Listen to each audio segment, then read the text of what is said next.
So driving over 5,000 miles, this is my full review of the Tesla Model 3 Standard Range Plus. And if you're considering a Tesla, whether it's a Model 3 or any other Tesla, these are going to be some things that you want to know, some things after 5,000 miles that I picked up on. So let's just jump right into it. The Autopilot, which I am currently in, I do have one hand on the wheel and I'm ready to intervene. I am in rush hour, but the Autopilot is amazing for rush hour. And one of my biggest surprises in getting this car was how frequently and how amazing Autopilot is. So if you have a rush hour commute, if you drive on the highway, it takes away all of the energy from driving and you get out of the car feeling much more refreshed, and it's just a really super convenient system. And going into it, you might see all these news articles and opinions and posts everywhere about what people think about Autopilot without even having driven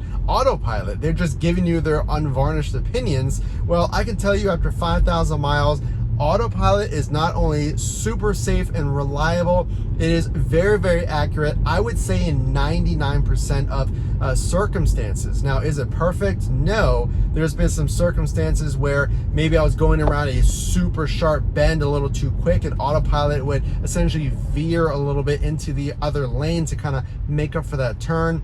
But the examples are very, very few. Autopilot is super reliable and one of the most frequently used modes that I have in this Tesla. I absolutely love it. Point number 2, after 5,000 miles, there are talks of wear and tear on your battery and losing some range, and Tesla actually says this is completely normal. So if you're getting the standard range Model 3, you get around 262 miles out of the box. So you do lose some. It's a fraction, a very small percentage over, I think it said the first 20,000 miles. Now, when you first get your car, your battery is essentially going to settle into its optimal range, and it's based on how you drive, are you using the AC, all kinds of factors.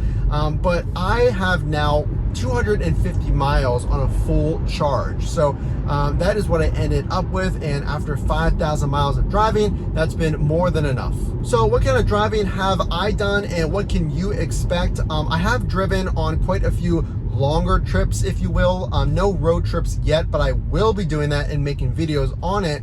But I've been driving all day where maybe one stretch will be 1 hour, and then I have a few other stretches that are half an hour, just running around doing errands. And again, the battery, I've never had really full anxiety over losing the battery. Now I have driven it down to 11 miles. That was on purpose to recalibrate my battery. We'll go into that in another video. Essentially when you take it down really low and then you charge it to 100%.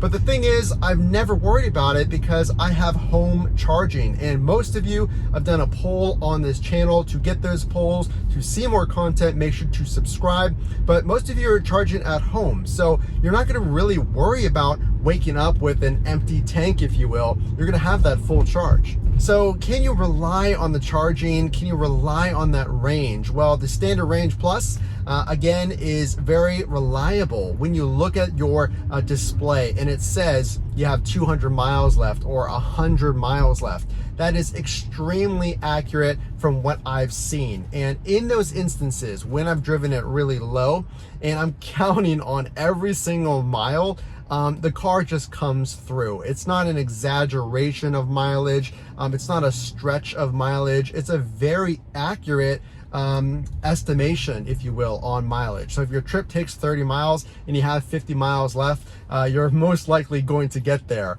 Obviously, unless you're constantly punching the car, using a ton of AC and all these other things. But even then, you probably should get there just fine. It's very reliable and very, very accurate. So some things we do talk about in other videos are the regrets of the Tesla. And do I regret buying the Tesla? Absolutely not. I would buy this car every single day of the week, again and again. But there are some things you really need to know before you buy your Tesla, and that comes with the care of your car, and specifically the paint. I've had more headaches with the paint, unfortunately, than anything on this car, and only 5,000 miles in, I already have some rock chips from my front bumper. That takes the brunt of everything, whether it's salt out in the winter, whether it's gravel, any other time of year. And I already have some rock chips. So my one regret is not installing a paint protection film. So paint protection film is a really good idea to protect not only the front bumper, but you can wrap your entire car in paint protection film. And typically you're going to use an XPEL product. That is the name of the paint protection film. I got a quote on just my bumper, and it was one of the best companies here in Pittsburgh. They use XPEL, which is a high-end product, but for the bumper part of my Tesla, it was $600. But if you get that from day one, you're not gonna have those small chips and dings. It prevents from all of that. So that's my one regret, not getting the PPF.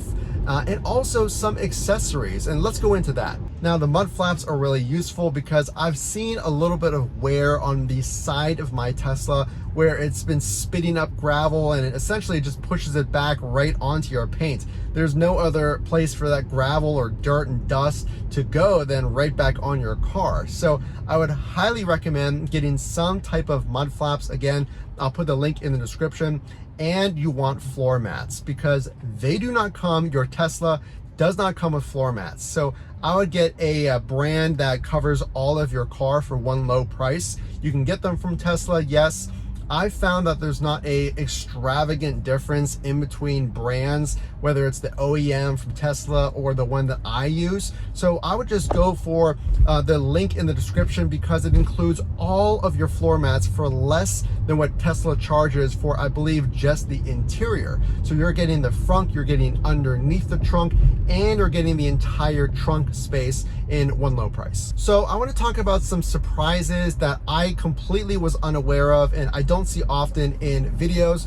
The preconditioning. So in the super hot summertime, and I know in the winter time, the preconditioning is absolutely amazing. So if it's 110 out, your car might be, and this has happened to me, 130 degrees inside. And yes, you can get sun shields and all kinds of visors and things like that, but you can condition your car before you even get into it. I know a lot of other vehicles do this, but you can turn on your seat heaters, you can turn on your AC, you can customize it to melt snow and ice in the winter, and it's one of the most used items that I'm really surprised about. I use almost all the time. So another big surprise are the cameras, and I use the cameras almost constantly when I'm driving. I like to see what's behind me and on my blind spots for safety reasons when I'm driving, in case there's a driver that's a little impatient or you're trying to merge lanes. You want to be as safe as possible on the road, and the Tesla is the safest car on the road. You want to keep all of the security measures on. We're going to go into that here in a second, what those security measures are. But the camera, you can use it for parking. It actually tells you down to the inch how close you are to the car in front of you and behind you. So if you're not a super confident parallel parker, trust me, I live in the city here of Pittsburgh, Pennsylvania. Sometimes those spots are a little tight, and the parking assist really helps you know how far away you are from those cars around you. Another big surprise that's not really a surprise, to be honest, is the acceleration. And it's surprising that every single time I punch that pedal and I need to merge onto the highway, or maybe I just want to make a pass in traffic, it never gets old. And not a big surprise. You've heard so many good things about the acceleration, but I thought that, okay, this is gonna get old, I'm gonna get used to it. Every single time I use the acceleration in this car, I absolutely love it. So if you're coming from an ICE vehicle that has a less than stellar acceleration, I had a Jeep Compass, it was a 4-cylinder engine. That probably tells you enough. My acceleration was absolutely dreadful. So this Model 3, even the standard range base model, absolutely impresses me every single time. So something I really didn't think I was going to use all that often, and I talk about being a safe driver, but sometimes life happens and you get slightly distracted on the road. Well, there's different settings in your Tesla that'll give you an emergency collision warning, and I didn't even know it, but I was coming up close to a car and that alert system notified me, and actually it stopped the car for me one instance when I was on the highway. So Honestly, I did see the vehicle stopped because of an awkward merge point, and I was about to put my foot on the brake, and the Tesla, being that it has this Tesla vision, it's constantly looking at your surroundings with the 8 cameras on your car. It probably prevented or at least stopped me sooner than I could have. So just having that safety feature, again, is exactly why the Teslas are the safest car on the road. So another thing we want to talk about is the ease of use. Are you going to like driving a Tesla coming from perhaps an ICE vehicle? Well, I can just tell you, getting back into my wife's 2021 Nissan Rogue is what I believe she has. It's a beautiful car. The finishes are amazing, but all of the buttons, getting in there and coming from the modern, simple feel of the Tesla, it's almost overwhelming, and it's good that it's simpler. So if you like modern, if you like technology, if you just like simplicity when you're behind the wheel, I promise you getting used to the touchscreen happens really quick. You're not going to miss all those buttons. There's so many buttons on there. I'm pretty sure the drivers don't know what each one of those do on the ICE vehicles. You're not going to miss it. The ease of driving, how smooth it is. Remember, you're getting the refreshed model, so there's double pane windows. It's a lot quieter.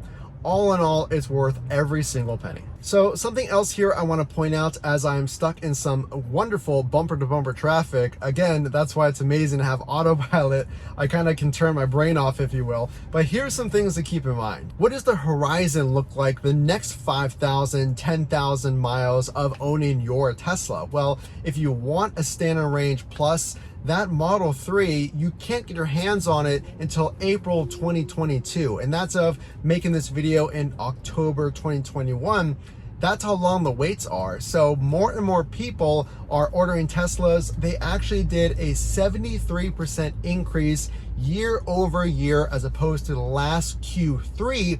So Tesla in sales is absolutely crushing it right now. And speaking of changes, Tesla is thinking about making some changes on which color comes as free. And right now, the white spec, the white color, does come at no cost, with black, blue, gray, and red being extra. But there's been a tweet recently where a consumer suggested the silver color coming back, and Tesla and Elon Musk replied and said, hey, we're going to consider that. So there might be some new colors or some new free colors coming soon, so I would keep an eye out for that. So in future videos, you can expect how the Tesla performs in the winter, in the slush, in the ice. We're going to document all of that, more accessories and tips and tricks. And for the best accessories, make sure to check those links in the description. If you do like this content, make sure to drop a like so that I know that you enjoyed it, and consider subscribing to see that all that future content now and down the road of your brand new or coming soon Tesla. So again, my name is Matt from Frunk to Trunk. Can't wait to see you in the next video, and make sure to put your comments down below, and we will talk to you in the next video.